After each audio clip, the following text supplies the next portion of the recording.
Hey everyone, so this is day 6 of Mageblood from scratch. I must say today was a absolutely fantastic day.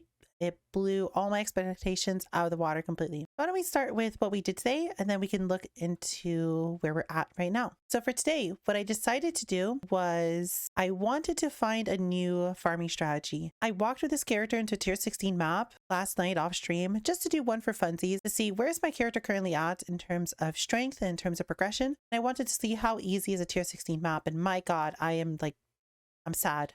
I'm sad because I walked into a tier 16 map and I had no problem clearing it at all with a build that was half as expensive as Cyclone while going faster, being tankier, and having a much easier time doing it. Because of that, and because of my tests, today I decided to just immediately skip over to tier 16 farming. Since for the past day, I've just been doing essences with this character to make it a little bit of money to start with. I decided to move on as essences are great money, but we could be making more money doing other things in tier 16. So that's what we did for the start of today. I decided to respec my tree a little bit. This is what it looked like at the start of today. And the goal of this tree was simply to do Harbinger farming on Strand with some strong boxes, some shrines, and a little bit of quant and some blue altars. Now, I did about 32 of these maps. And unfortunately, the results were very sad. What we're using for this was Gilded Harbinger, Gilded Nico, and then 2 sacrifice pieces and our map. I was also putting Harbinger from the map device, and I was using Mysterious Harbinger Sextants, Elevated Essence Sextants, and Elevated Gloom Shrine, just so we could go through the maps as fast as possible. And then essences were good in this build just because they were basically free. And the whole goal was to farm Harbingers and essences on Strand. Now, I picked Strand because I like the layout substantially more than City Square. But unfortunately, after doing 32 maps, and discussing it with my chats, I realized that this is not very good if you don't go blue altars, since blue altars give you a lot of quant, and this is why this is done primarily on City Square. So you can kill the boss immediately. The boss does count as one more Harbinger for Mysterious Harbingers, which is nice. But the biggest thing that was destroying my profits was not having blue altars, where I would immediately go over to City Square, kill the boss, and then have quant altars for the rest of the map, which would give me substantially more drops. I believe I got 4 fracturing shards in 32 maps, which was just awful. But in the end, I was making about 3 div an hour, which was somehow less than just doing essences by itself. It was awful. After this, I was very disappointed. We kind of wasted about 2-3 hours today testing this, and I just wasn't happy with the results. It was fun. Since this was a 1 Deli Orb map, it was very nice to not be doing tier 1 essences and doing some decently difficult content for a change. While I was doing this, I was talking with my chat and we were like, okay, what else can we do for money? And someone, and God bless their soul for saying this, thank you, whoever suggested this, just on the off chance just said Betrayal as a meme. Now, on my main character this season, which is worth somewhere around 7-8 mirrors worth of gear, while I was in the process of coloring the current best in slot EK bow, I realized that you can make quite a lot of money from Betrayal. I was farming my own Varichis and I was buying Varichis from other people. I believe we threw over 40 Varichis at this thing before we gave up and just used Harvest. But during that time, I ended up making like 20 div instead of losing any money because I was selling Ale Slings and I was selling Hillocks while I was farming my own Betrayals. And because of this, I realized as soon as that person in chat said to do Betrayal, that Betrayal is the plan and that is the strategy that we should go for. So I immediately dropped everything Harbinger related and sold off any of my remaining materials and immediately fully respec'd into Betrayal. Now, this is pretty easy to do. You can ignore the whole tree. None of this matters. The only part of farming Betrayal that matters is picking up all the Betrayal nodes. So you need intelligence gathering, you need test of loyalty, you need effective leadership. You don't need these 2 points since it's just veiled items and we don't care about veiled items. And you need focus investigation for more Yoon missions and a little node after it for even more chance for extra friends to show up. You could also get the node that gives you more Yoon missions, but I wasn't really completing my maps, so this wasn't very useful to me, but you could also get this. The rest of the tree doesn't matter. The parts that you might say does matter a little bit is like picking up singular focus and picking up like the shaping nodes to give you more maps just to sustain them, since the maps you're running are unalked, unchiseled, just straight up white tier 16 maps and nothing else. These need to be scoured, but you don't need any stats on these. So having a little bit of sustain to help get your maps back is nice. You can also pick up all of the map duplication nodes and so on and so forth, but I decided to just respec a little bit of my tree. So that's why this tree looks the way it is. Ignore everything on it except all the stuff over here for Betrayal. And as I said, I knew how good it was from making my mirror tier bow perfect. So I decided to give it a go, and it was the best decision I've made for the series so far. So if we look at our current end of day 6 money, I started today with 5 div. We have now ended the day with 12 div and almost 3,000 chaos orbs, as well as 2 more devouring items I need to sell for about another 1.5 div. That's not everything though, because I also ended up buying a level 4 in power for 8 div, and I ended up buying what is effectively pretty close to my best in slot bow for this character for another 7 div. So between everything today, I believe on excellence, I started today at around 7 div or so, and we have ended today on around 43 div. So just today alone, we have ended up profiting 36 div. Again, as I want to mention, most of today, or around half of today, was spent on the Harbinger farming. I believe it took me about 3 to 4 hours to give up on it. And I only ended up profiting about 3-ish div in total. So the majority of the almost 40 div that I made today was from Betrayal farming. This was insane. The whole setup for this is simply just using a white map that has a decent layout so you can go through it very quickly, and 2 sections. So we're running 100% increased intelligence from syndicate targets and Yoon missions, since I am out of Yoon missions. Now, the nice thing about these is since you're only using 2, what I've been doing is I've been putting a Yoon mission on 2 void zones, and then I've been putting 100% increased intelligence on the other 2 void zones. Now, it's only going to take from 1 of each, so that means I can have 8 maps of double intelligence and 8 maps of Yoon at the same time, which heavily reduces the amount of clicking I need to do here. I've also been trying to buy elevated versions of these. They don't do anything special other than have 16 uses. And if I have 2 sets of elevated, that means I can ignore my void zones for 32 maps. And as I mentioned, the only thing that we were using were all of the betrayal nodes and nothing else. Now, in terms of strategy, I'm going to go over a very, very basic top-down view of it for the people who know what I'm about to say, if you want to do it for yourself. But if you want a full guide on all of this, I am going to explain this in more detail in an upcoming guide. People have asked me to give a really, really good guide on how exactly I'm doing the strategy. So I will make a guide most likely tomorrow on this exact strategy, as I want to do this for all of tomorrow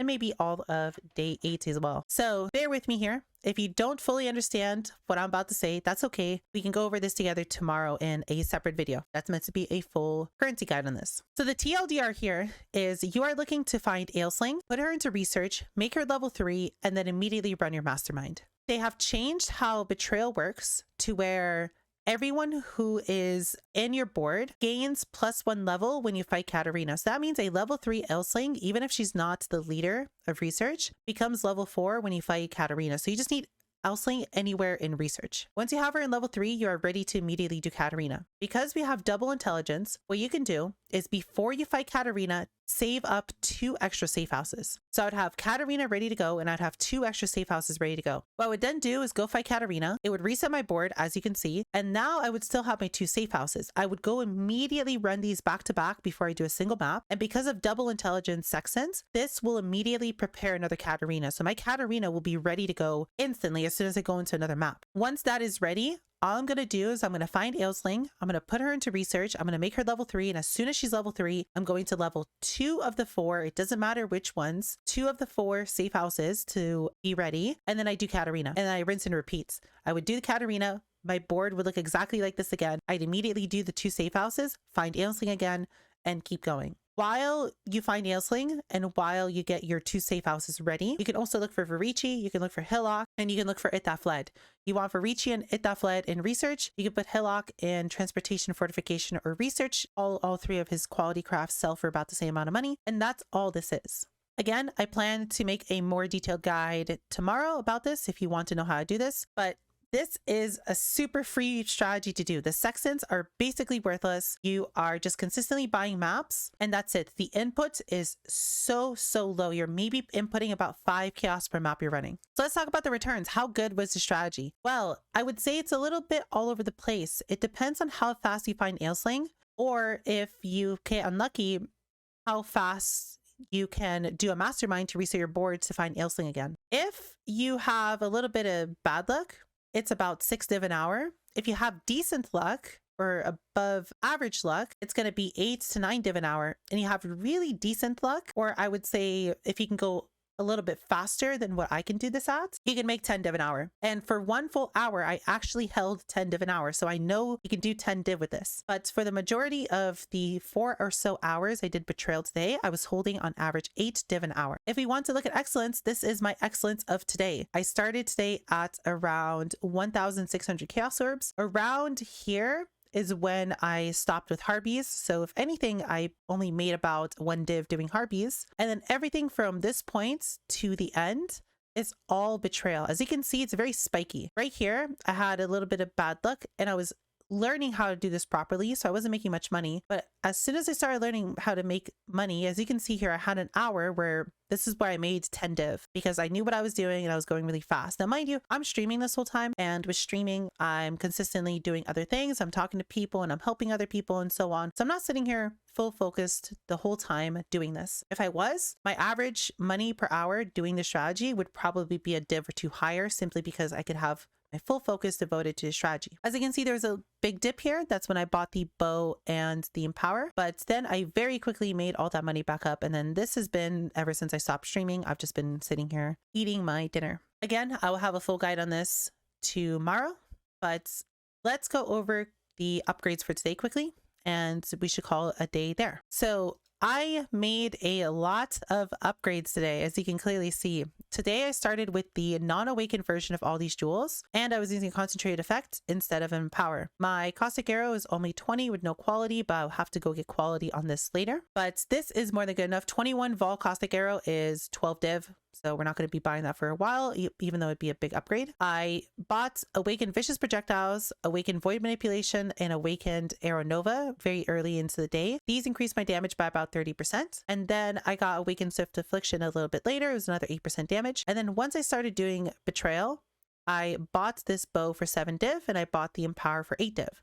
Now, my previous setup with this bow was around 1.7 million DPS. Upgrading to all the Awakened gems put me at about 2 million DPS. And now with the bow, I am sitting at 3.5 million Vol Caustic Arrow DPS. I'm only caring about the Vol version of this, as I can have 100% uptime on this on any boss I'm fighting. But this is my actual dot DPS, which is quite a lot. If you look at my Katarina fights, I am phasing Katarina within a second. So this is more than enough DPS for this. In terms of this bow, it's simply just a plus gems bow with some damage over time. I bought this first as this was basically the bare minimum to make this build work. It was damage over time multiplier, chaos damage over time multiplier, and plus 2 socketed bow gems. This was the bare minimum stats on a bow to really get a build going. And now we are using a +1 socketed gems, which gives Empower +1 level, 61% chaos damage over time, 25% damage over time multiplier, and then multi-modded with +2 socketed supports, which again gives Empower 2 more levels. So it's a level 7 gem, and chaos damage over time multiplier, which is the same here. With this, I am also gaining 10% movement speed since America bow, and I do need to put a Harvest Craft on this for a little bit more AoE. I'm really happy that I dropped the concentrated effect, because if I put all my bows back on, you will see that my caustic arrows are absolutely massive in comparison to what they used to be. It's very difficult to tell, and what I would recommend is to go to the previous video and look at the size of my caustic arrows versus how big they are now. I'll try to put one here so you can just see the massive size of it. If you compare this to the size of my caustic arrow yesterday, this has like doubled in size, and I can basically fill whatever room I'm in with caustic arrow just instantly. It is disgusting how big they've gotten with no conk effect. So I'm very happy with this bow. That is about it for today. I didn't make any other upgrades. It was simply just bows and gems. I wanted to increase caustic arrow since I knew I was going to be fighting a lot of Katarina, and with that I need high single target damage. Tomorrow I plan to upgrade my Def South. So we're going to get Awakened Swift Affliction, Awakened Void Manipulation. We're going to swap out the conk effect for Awakened AoE. We'll get a better less duration, we'll get a better life tap, better efficiency, and so on. So we'll make our clear speed even better. Currently it's more than enough, but it definitely feels like it's lacking compared to this. So we'll make it a little bit better later. I'm also considering potentially dropping Asenath since I don't really feel like I need the temp chains. I think I'm going to maybe pick up a pair of apothecary gloves and run those instead, or swap between Asenaths and apothecary depending on what I'm doing. If I'm doing more bossing content where single target damage matters, we'll run the apothecary gloves, while if I'm mapping where explosions matter more, we'll run Asenaths instead. I'll see and I'll decide tomorrow, but that's currently where my head is for tomorrow. Say, as I said, we made almost 40 div. Tomorrow I'm looking to make 50, 60 div, and we're looking to really start pushing. People have been asking me how long this is going to take. Now, if I started with this character from day one and I sat here and did Betrayal, I would have been done tomorrow or the next day. If today was technically day 2 of this character and this was day 2 of this challenge, yeah, we would have been done another 3 to 4 days. So I'm going to say that's about how long this is going to take me, another 3 to 4 days. It all depends on how much I want to upgrade this character, because for me, I like min-maxing a build. I like putting a lot into it, but I also want to just save for a mage blood. I know we can just pretty much leave the character as is, play the game for another 3 to 4 days, just save and get our mage blood, but I also just want to make this build better and better. So I'm going to say 4 to 5 days, but don't be surprised if it's going to take another 6 or 7 because I want to keep buying upgrades. We shall see. I know this is a long video. I was very excited to talk about this. I hope you enjoyed the little bit of guide on Betrayal. Again, I'll make something better. If not tomorrow, the next day. My schedule's a little bit busy, but I will try to find some free time to do a full guide. We will see. And we will see what tomorrow brings me. I hope you guys enjoyed this update video. If you want to see this live for yourself, feel free to come by my Twitch. I'll love to see you there. If you have any questions, feel free to leave them in the comments. And I will see you guys tomorrow for day number 7. I love you guys, and I hope you have a wonderful rest of your day.